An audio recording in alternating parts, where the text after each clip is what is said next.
Hello dear students, H B online classes स्वागत है। अर्थशास्त्र के most important question set A B C तीनों जो है पेपर जो है कुछ परसेंटेज जो है लीक किया गया है दोस्तों, यानी छात्रों को जो है आसानी से हल कर सके इसलिए पेपर लीक हो चुका है। इसमें से कम 40 से 50 नंबर के क्वेश्चन आ रहे हैं दोस्तों। आप लोग नवबोध गाइड जरूर चेक करना, उसमें के सारे क्वेश्चन व्यवसाय अध्ययन के जो है फंसे हुए हैं आज के। तो अर्थशास्त्र का भी उम्मीद बन रहा है कि इसमें से पूरा क्वेश्चन फंसेगा। ठीक है, तो आइए करते हैं अर्थशास्त्र इकोनॉमिक्स का। इसका इंग्लिश मीडियम में भी आज शाम तक मैं जो है अपलोड कर दूंगा। अभी आप लोग इसको नोट कर लीजिए। स्थानापन्न वस्तुओं के 2 उदाहरण लिखिए। 1 नंबर का सवाल है, छोटा सा लिखना है।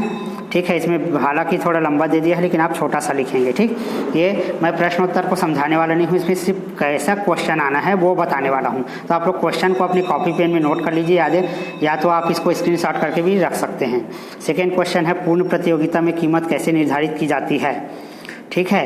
प्रश्न तीसरा है, हस्तांतरण भुगतान से आप क्या समझते हैं। प्रश्न चौथा है, प्रति व्यक्ति आय की गणना कैसे की जाती है। तो एक वर्ष की राष्ट्रीय आय में उस वर्ष की जनसंख्या का भाग दे दिया जाए तो यहाँ पर प्रति व्यक्ति आय की गणना हो जाती है। ठीक है।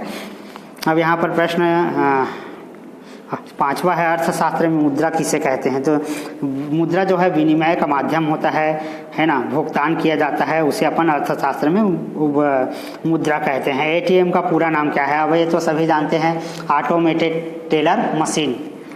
कर किसे कहते हैं, वह भुगतान जो करदाताओं के द्वारा सरकार को पेड किया जाता है, दिया जाता है, उसे अपन कर कहते हैं।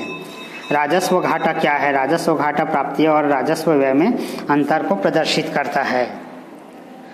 व्यक्तिगत मांग तथा बाजार मांग में अंतर स्पष्ट कीजिए।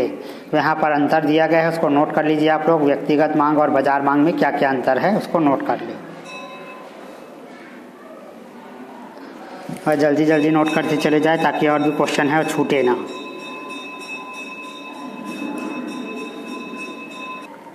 तो देखिए प्रश्न क्रमांक 10 है, अपूर्ण प्रतियोगिता के कारणों को लिखिए। अपूर्ण प्रतियोगिता के कोई 3 कारण 3 नंबर के सवाल है।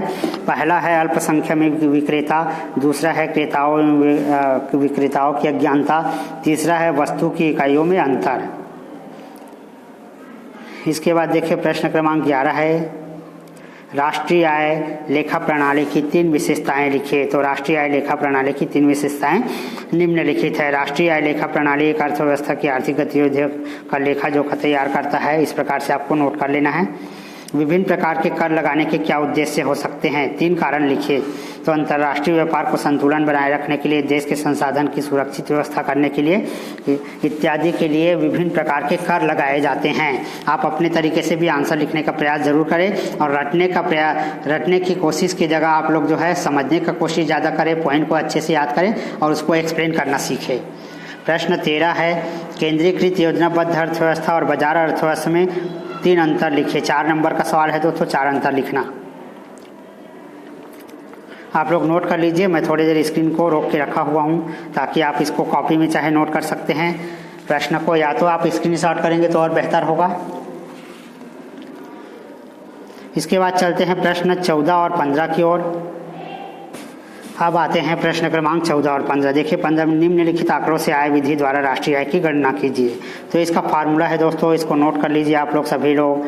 इस फार्मूले से आपको इस सवाल को हल, एक सवाल आना ही है, ये सवाल आएगा ही है एकदम गारंटी के साथ। आप लोग जब क्वेश्चन आएगा तो नोट कर लीजिएगा दोस्तों, है ना। एक क्वेश्चन आना ही है, एक तो सवाल आएगा ही, 4 नंबर का सवाल है, अच्छे से हल कर लीजिएगा। ये सूत्र फार्मूला में मान रखना है, ठीक है। इसका अथवा है। इसके बाद प्रश्न 16 पर चलते हैं, एक अर्थव्यवस्था में मुद्रा के महत्व को स्पष्ट कीजिए।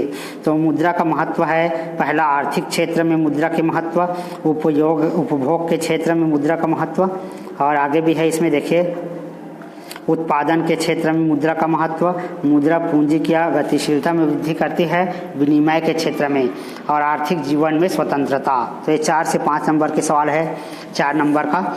इसका अथवा है, व्यावसायिक बैंक के कार्यों का वर्णन कीजिए। तो भाई व्यावसायिक बैंक जिसमें हम लोग पैसा लेन देन जमा करते हैं, पैसा जमा करना है, ऋण प्रदान करना है, धनराशि का निवेश करना है, विभिन्न प्रकार के चेक देना है, एटीएम मशीन, बहुत सारा होता है, आप कोई भी लिख सकते हैं 4। अब बढ़ते हैं आगे 17 और 18 की ओर। इसके बाद देखिए 17 और 18 केंद्र सरकार के कर के स्रोत को लिखिए। केंद्र सरकार किस प्रकार का कर लेता है? पहला व्यक्तिगत आयकर, व्यक्तिगत यानी जो व्यक्ति जिसमें हम कहीं पर काम धंधा करते हैं उसमें से जो कर लिया जाता है उसको व्यक्तिगत आयकर बोलते हैं। निगम कर, नगर निगम सुने होंगे आपने, नगर निगम के द्वारा जो टैक्स लिया जाता है वो है कस्टम ड्यूटी, कस्टम आयात निर्यात, जहाँ से वस्तुएं जो है आता और जाता है उस पर लिया जाता है। केंद्रीय उत्पाद शुल्क, संपत्ति कर, मृत्यु कर। अथवा में है देखिए बजट के प्रमुख विशेषता को लिखना है कोई 4, तो उद्देश्यों पर आधारित, विवेकपूर्ण प्रभाव, उत्पादन को प्रोत्साहन, महत्वपूर्ण, सामाजिक न्याय। अब आते हैं प्रश्न 18वां की ओर। सार्वजनिक व्यय कितने प्रकार के होते हैं? 4 नंबर का 4 ही पॉइंट देना है, इसमें ज़्यादा पॉइंट दे दिए लेकिन आप 4 पॉइंट लिखेंगे। विकासात्मक व्यय, गैर विकासात्मक व्यय, योजना व्यय, गैर योजनाकृत व्यय। इसके बाद अथवा भी दे दिया है दोस्तों। सरकारी बजट से आर्थिक स्थिरता कैसे प्राप्त की जा सकती है, संक्षेप में समझाइए। इसको नोट कर लीजिए, मैं थोड़ी देर रोक के रखा हुआ हूँ स्क्रीन को। इसके बाद आते हैं प्रश्न 19वां पर। बहुत देखिए क्वेश्चन ज़्यादा है दोस्तों, इसलिए मैं थोड़ा जल्दी सॉल्व करवा रहा हूँ, क्योंकि भाई आपको क्वेश्चन से मतलब है, क्वेश्चन इस प्रकार के क्वेश्चन आने हैं, इसको पढ़ना है आपको। आसमान सीमांत उपयोगिता नियम को तालिका और रेखा चित्र के द्वारा समझाना है। तो आइए इसको समझते हैं। हाँ, तो इसको नोट कर लीजिए दोस्तों। सीमांत उपयोगिता को चित्र द्वारा स्पष्टीकरण किया गया है ना। स्क्रीनशॉट कर लीजिए, आपके बुक और गाइड में भी दिया हुआ है क्वेश्चन, है ना। आप वहाँ से भी पढ़ सकते हैं। वीडियो से यदि आंसर समझ नहीं आ रहा है तो क्वेश्चन नोट कर लीजिए, और आपके पास जो भी पुस्तक वगैरह उससे उसको आप जो है पढ़ सकते हैं। ये चित्र भी बनाना है इसमें, है ना। ये तालिका के द्वारा स्पष्टीकरण करना है। इसके बाद चलते हैं नेक्स्ट क्वेश्चन की ओर। अच्छा, इसमें एक अथवा भी दे दिया है, मांग के नियम को सचित्र व्याख्या कीजिए। तो इसको भी कर लेते हैं, आइए।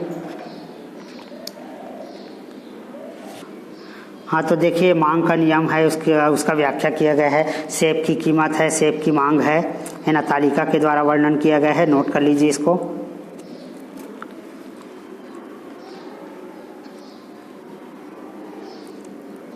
इसके बाद क्वेश्चन नंबर 20, मांग को प्रभावित करने वाले तत्वों को लिखिए।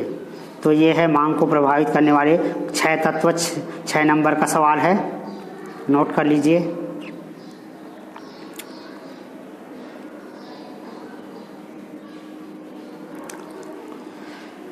तो इस प्रकार के क्वेश्चन को आपको पढ़ लेना है ताकि आपका नंबर अच्छा है ना। और नोट कर ले इस सारे प्रश्न को। अब 20 का अथवा में आते हैं और 21। इसके बाद प्रश्न क्रमांक 22 इसके बाद 21 भी देखेंगे। पूर्ण प्रतियोगिता की दशा में दीर्घ काल में किसी वस्तु का मूल्य कैसे निश्चित होता है, समझाइए। ये 1.5 और +3 का इसमें समझाना है। देखिए अलग अलग 3 भाग में है, ठीक है। तो इसको स्क्रीनशॉट करके नोट कर लीजिए आप लोग। ये चित्र को भी नोट कर लेना है।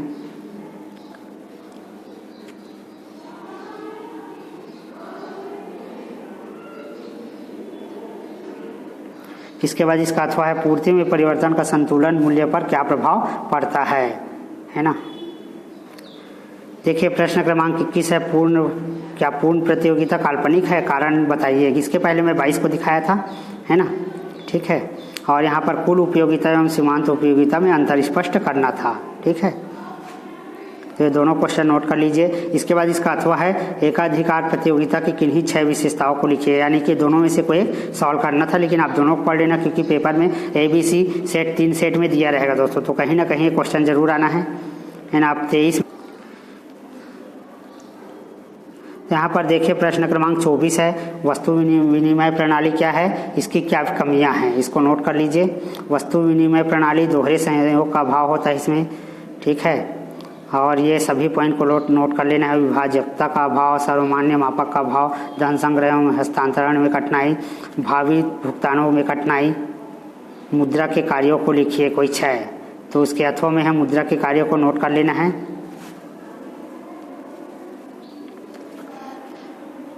तो इस प्रकार आपके सारे क्वेश्चन आंसर कंप्लीट हो जाते हैं दोस्तों। और भी 2-3 सेट इसमें प्रबोध मॉडल, नवबोध मॉडल में दिया हुआ है, यदि आपके पास होगा तो उसको कर लीजिए, है ना, ठीक है। यदि और क्वेश्चन आपको कोई अच्छा लगता है उसको भी पढ़ाई करना है ना। ये तो एक सेट है ना, लेकिन आपको स्वयं से भी अच्छे से पढ़ाई करना है।